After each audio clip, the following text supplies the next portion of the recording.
Not content with your content? You've come to the right place. The Discontent Show with Joe Kuzma. Every brand starts with a story. Here's how you can grow your business by sharing it. Now, with today's topic, the host of The Discontent Show, Joe Kuzma.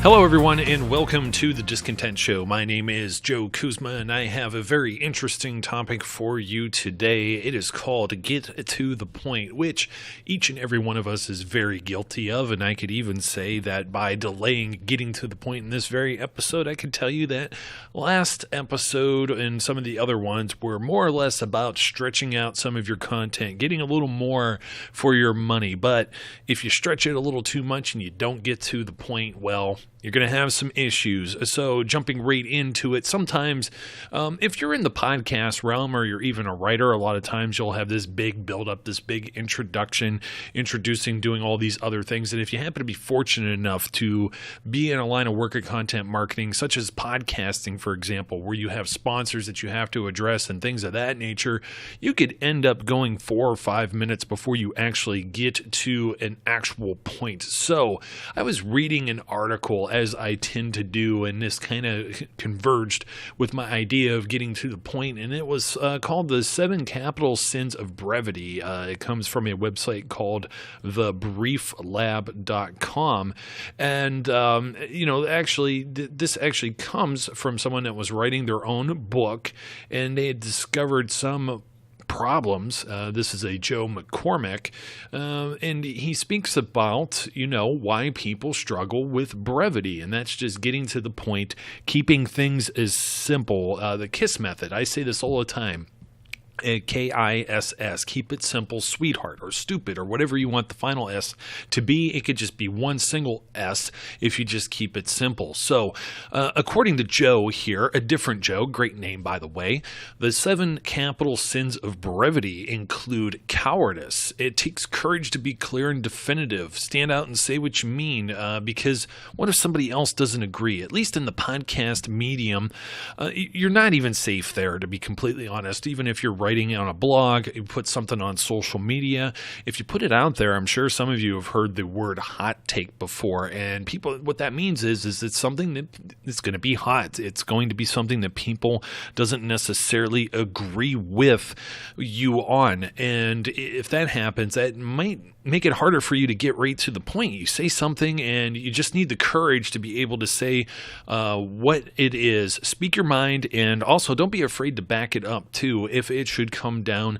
to lots of comments and things of that nature, and sometimes it spawns some uncomfortable situations depending on the topic. So another one of these is confidence, and confidence is, and this goes hand in hand with a lot of these, because, if you know your subject matter, if you're an expert, it doesn't mean that you should go on and on and on. And that's a lot of times, even just here on this Discontent Show, why some of my episodes, 9 or 10 minutes long versus 20 minutes long, there's no reason to go on and on and on if you just get to the point.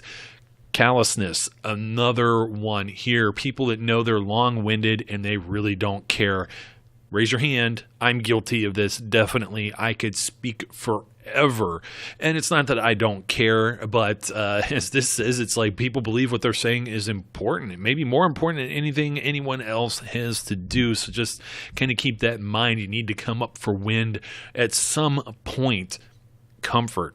Some people get comfortable, and when they get on a roll, they can't stop themselves. This is the kind of person that comes in, sees you in your office and asks, hey, do you have a minute? They sit down and they stay a while because they're comfortable. I have a cousin like this. You can't kick him out of the house. He'll stay all day and night, and it's absolutely crazy. Confusion. I mean, a clear understanding leads to clear communication. If something's jumbled in your mind, you won't explain it clearly. And just imagine if you have a reader or a listener or somebody of that nature and they can't. Twitter is the most guilty of this. Obviously, if you can't understand someone, sometimes it's just not in plain English. And autocorrect, if you're using, one of these smart devices like a tablet or a phone, will definitely shoot you in the foot. So be careful about being maybe a little too confusing when you're out there trying to get right to the point. Now, I'm going to cut off before I get to the last couple here, because complication and carelessness are the next two. But when I'm talking about getting to the point, what you need to understand is it doesn't necessarily go hand in hand with trying to stretch out some of your content. What I'm more or less saying is that if you have to do this big, long explanation and build up to what you're trying to get to, instead of just getting to the point, like just this episode alone, just diving right into this, then you're going to cause some of these other problems, such as confusion. You're also going to complicate things, which is the sixth step here. And, the Joe talks about some people enjoy being the smartest person in the room, trying to explain a complicated concept rather than doing the work to simplify that concept for their audience. So this is what I'm trying to tell you too. Just keep it simple. Man, you know what? I didn't even read that entirely all the way to there, and I'm already in agreement with Joe here. Carelessness, obviously the final one. You're going to come across this more often than you would probably like to, but folks have no idea that their audience is already overwhelmed and saturated with information from multiple sources. You can't make this communication straight unless you understand your own weaknesses, and chances are one or more of these items cause you to struggle with brevity. And this is absolutely true too, because the overwhelming and oversaturation, you are surrounded by so much noise. Just think about what you're trying to do with content marketing. You're trying to crack a nut where you're trying to be the voice that's heard amongst many others who are shouting. And this is what we're talking about, is some strategy in order to just more or less get there. If you're writing, you don't want to have all this big build-up, big introduction, big bio, big all these things about you. Sometimes you kind of want something to introduce your topic, but just kind of make sure it doesn't go on and on and on. As already discussed with podcasting, you could say, I introduced myself. Sometimes I thank my, loyal listeners or those who are newer and returning, but sometimes I'm going to save some other stuff talking or asking, kind of begging, which is okay too, for subscribers. Just kind of hold off on that type of stuff. Some people, they don't have the time. They're overwhelmed and they're coming to you for one reason or another. Maybe because you're an expert or you're a source of good information. You want to give them good value. And that's one of the things with getting to the point is this is good value for people who are investing their time in being part of your audience or being an advocate of your brand or business. Social media works exactly the same way. In fact, social media, you may want to keep it as simple as possible. If you find yourself writing any more than like 4 lines within a Facebook post, you should find ways to trim that down as much as possible. Even if that means using abbreviations and acronyms, you got to get to the point because people have very short attention spans. So, and some other things too is do you really need to name your business again when you're posting something on Facebook, when you're tweeting, when you're posting to Instagram? It already says your name right there with what you're posting. It already has a logo. If you're posting a photo or an image, if you don't have to describe the obvious, don't describe the obvious. Don't put another thing that kind of bothers me too, and this is guilty if you get into some of the automation things I covered in a past episode, but if you're posting like a link to one of your blog posts or articles or a podcast and the title is already kind of pulled in, there's like that preview kind of snippet that goes in there, you don't necessarily need to repeat that in the text above. Now, if you use some automated processes, sometimes that's going to happen, but if you're manually doing some of these things, just be cognizant of that kind of not only being repetitive, but something that could turn people away because you're not getting to the point. And trust me, I see this so many times. This isn't like the same thing as structuring a blog post where you want your URL and your title and maybe even say some keywords over again for good SEO or search engine optimization. We're talking about just being on social media and trying to grab someone's attention. But if there's anywhere, the fourth pillar, as you know, out of my 5 pillars of content marketing, email. You got to get to the point pretty much in the subject line, or somebody's not going to click to open. And then when they do click to open, if you have this email, it just goes on and on and on and on for like 800 words. Chances are someone's not going to read that all in an email. Now, you are definitely maybe grabbing their attention and getting them, and you want an audience, you want them to read it. But email, it gets shoved down the page. They may keep it. But one thing is if you are very, very close and to the point, maybe just have a title of an article or a brief expert of something that excerpt. If there's something there that you just want to put a small snippet of what it is you're trying to get across, and it's kind of almost like a teaser. Think about movies. Sometimes when you see movie previews and they're 2 minutes long, you're like, wow, I just saw the entire movie in 2 minutes. And then that usually ends up turning out to be the case with some of the movies that aren't so good, correct?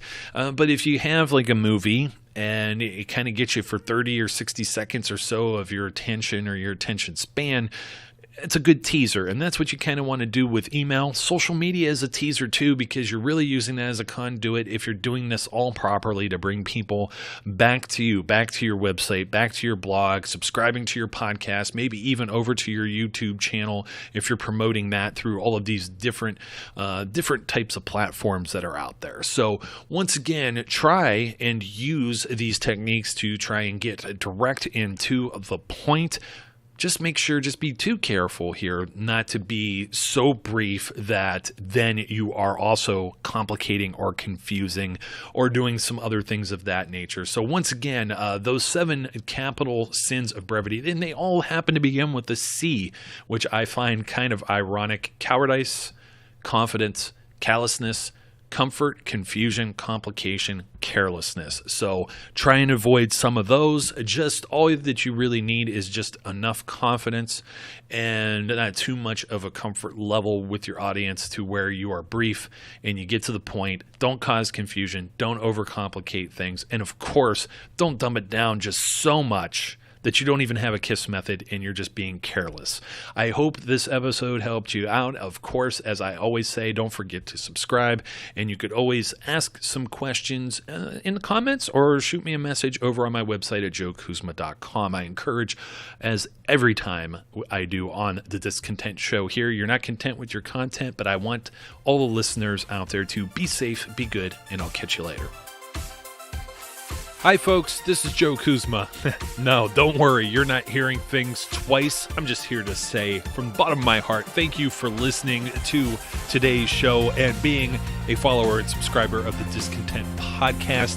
And I want to remind you that if you're interested in more information about all the various things it is that I do, whether it be about this show, content marketing, or you want to ask a question, you may visit me at joekuzma.com.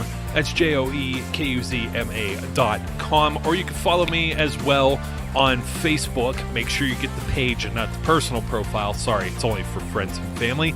Also on Twitter at Joe_Kuzma, LinkedIn or Instagram. Also, don't forget, if you haven't already, subscribe, whether that be on iTunes, YouTube, or your favorite podcast provider, so you don't miss out on any of the great episodes that we have. Once again, thank you again for your support, and I look forward, as always, to speaking and interacting with each of you again soon.